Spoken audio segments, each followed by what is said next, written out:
Das Internet ist kein rechtsfreier Raum und trotzdem ist Cybercrime überall. Und klar, natürlich, man ist bei einem Verbrechen nicht an einen Ort gebunden, wenn man das Internet benutzt. Man kann sich sehr, sehr gut verstecken, man muss nicht mal körperlich anwesend sein, man kann einfach gesichtslos bleiben. Und trotzdem, für Anonymität kämpfen sehr viele Menschen und das völlig zu Recht. Journalisten, die verfolgt werden, Minderheiten, die verfolgt werden und sich nicht äußern dürfen. Es ist für manche Staaten und Länder tatsächlich fast essentiell, anonym im Internet sein zu können, damit die Welt überhaupt mitbekommt, was in manchen Ländern überhaupt vor sich geht. Das merken wir gerade jetzt eigentlich sehr, sehr deutlich, würde ich sagen. Das heißt, Anonymität muss da bleiben. Und trotzdem, was kann man gegen Cybercrime tun? Es gibt eine spezielle Art von Cybercrime, Kinderpornografie. Und ich glaube, ich muss nicht erklären, warum das so furchtbar ist. Und trotzdem, spätestens jetzt wird eigentlich klar, warum ich auf ein richtiges Thumbnail verzichtet habe und hier auch auf Einspieler und dergleichen verzichten werde und verzichte. Aber ja, häufig ist das noch besonders grausam. Immerhin sind Kinder häufig Schutzbefohlene. Kinder können sich nicht wehren und das macht das Ganze nur noch viel, viel schlimmer. Doch es existiert ein Markt dafür und die Gründe dafür sind leider auch realistisch. Pädophilie ist tatsächlich mittlerweile eine anerkannte psychische Störung. Und ja, sie betrifft ungefähr 1% der männlichen Bevölkerung zwischen 18 und 65 Jahren. Und das sind wirklich viele.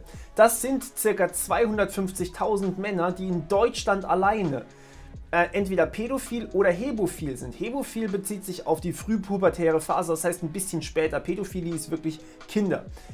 Und das ist wirklich enorm viel. Das ist eine Viertelmillion Menschen und das sind nur die Männer. Frauen gibt es natürlich auch, wahrscheinlich, man schätzt es, deutlich weniger, aber es existiert natürlich trotzdem. Das sind über eine Viertelmillion Menschen in Deutschland, die pädophil oder hämophil sind. Und dadurch entsteht natürlich ein riesiger Markt im Internet. Therapiezentren gibt es halt leider viel zu wenige. Tatsächlich wird über das Thema nicht mal geredet und ja, die Therapiezentren, die es gibt, die sind auch komplett überlaufen. Das heißt, hier ist leider oftmals eine Behandlung nicht wirklich bekannt oder auch gar nicht möglich.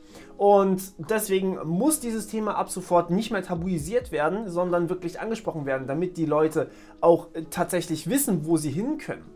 Aber ja, all das führt natürlich dazu, dass der Markt von Kinderpornografie im Internet leider viel zu groß ist und dementsprechend auch ausgenutzt wird. Es wird ja auch immer einfacher im Internet anonym zu sein und solches Material zu konsumieren. Es ist sozusagen der Fluch des Internets, dass man sich dort so einigermaßen anonym bewegen kann, dass man auf Methoden wie Download und Streaming zurückgreifen kann, um solches Material zu konsumieren. Und bei vielen hängt auch so ein bisschen der Glaube dabei, dass man damit nicht direkt einem Kind schadet. Und das ist natürlich ein absoluter Irrtum, aber man sieht zumindest, dass viele Leute, die davon betroffen sind, von dieser psychischen Erkrankung, eigentlich niemandem wirklich schaden wollen, aber nicht wissen, wie sie damit umgehen sollen. Tja, und wie wird sowas verfolgt? Naja, da muss tatsächlich ein Ermittler her, der wirklich bei diesen Portalen sich das Zeug auch wirklich anguckt, damit er weiß, was das eigentlich ist und ob das überhaupt wirklich bösartiges Material ist. Und das ist eine riesige Belastung für die Ermittler natürlich auch. Die brauchen konstante psychische Betreuung und keiner kann das mehr als ein Jahr machen, der ist danach komplett durch.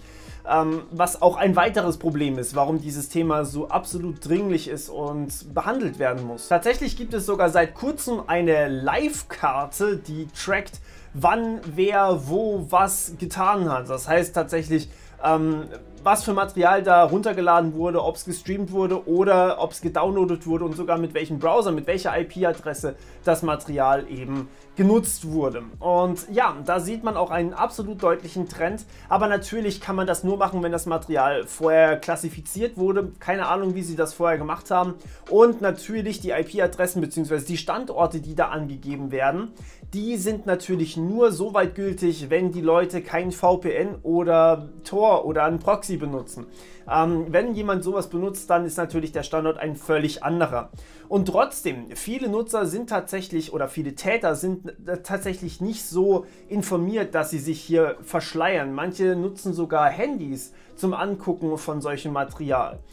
Und übrigens, 12,5% der Täter, die diese Seite listet, die auf Pedomap tatsächlich gelistet werden, sind Deutsche und Platz 1 ist USA, aber trotzdem, wenn man bedenkt, dass in Deutschland sehr viel weniger Menschen leben als in den USA, dann ist das absolut bedenklich. Tracking und Verhaftung ist offensichtlich auch keine richtige Lösung, zumindest keine wirkliche Lösung, die das Problem behebt. Denn ja, Pädophile sind offensichtlich auch nur Opfer ihrer psychischen Erkrankung und naja, Tracking funktioniert nur bedingt gut. Also die IPs können verschleiert werden, Verfolgungsprozesse sind unfassbar teuer und teilweise über Tor gar nicht richtig möglich. Und deswegen ist es eigentlich nur eine Symptombehandlung, wenn ihr mich fragt. Das Darknet bietet hier natürlich mal wieder alles, was man braucht und da sieht man eigentlich, wie ernst dieses Problem wirklich ist.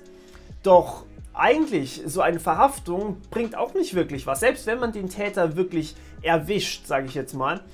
Klar, für die, die das Material erstellen, keine Frage, aber für die, die das Material sichten, weil sie von dieser psychischen Erkrankung betroffen sind, ist es nicht unbedingt eine Lösung. Man kann alles bekommen zwischen einer einfachen Geldstrafe und 5 Jahren im Gefängnis. Und selbst die Höchststrafe 5 Jahre im Gefängnis, ja, was passiert dann? Dann kommt man wieder raus und ist immer noch psychisch erkrankt.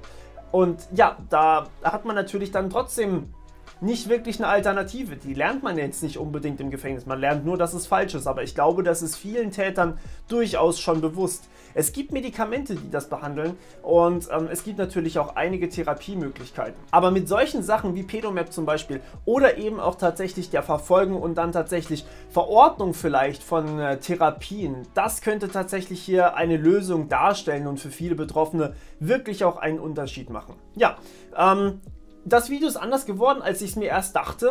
Ich habe nur die Karte Pedomap gefunden im Internet, beziehungsweise jemand von euch hat sie mir sogar tatsächlich zugeschickt. Vielen Dank dafür.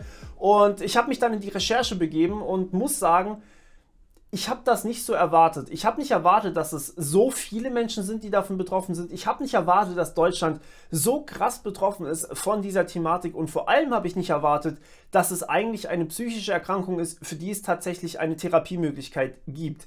Das heißt, wenn ihr betroffen seid oder jemanden kennt, der betroffen ist, dann ist das keine Schande erstmal, solange ihr keine Straftat begangen habt. Begebt euch in Therapie und dann wird das hoffentlich besser und ja, ihr könnt vielleicht irgendwann auch damit vernünftig leben.